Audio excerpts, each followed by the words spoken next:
అరుణాచలంలో ఉన్నటువంటి దేవాలయం లోపల ఉన్నటువంటి శివలింగ స్వరూపం ఒకటి, అది ప్రధానమైన లింగస్వరూపం. రెండు, అరుణాచలం కొండంతా కలిపి శివస్వరూపం, అది అగ్నిస్వరూపం. అందుకే కృతయుగంలో అది అగ్నిస్వరూపంగా ఒక పెద్ద జ్యోతిస్సుగా వెలుగుతుండేదిట. అదే త్రేతాయుగం దగ్గరికి వచ్చేటప్పటికీ మణులతో కూడినటువంటి శివలింగమైంది. అదే ద్వాపర యుగంలోకి వచ్చేటప్పటికి పెద్ద స్వర్ణలింగమైంది. కలియుగంలోకి వచ్చేటప్పటికి మరకత లింగమైంది.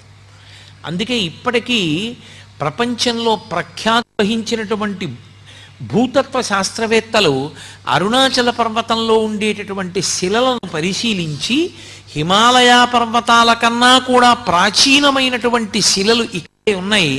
అసలు ఈ భూమండలము ఏర్పడేటప్పుడు అగ్నితప్తమైనటువంటి శిలలతో చల్లారిన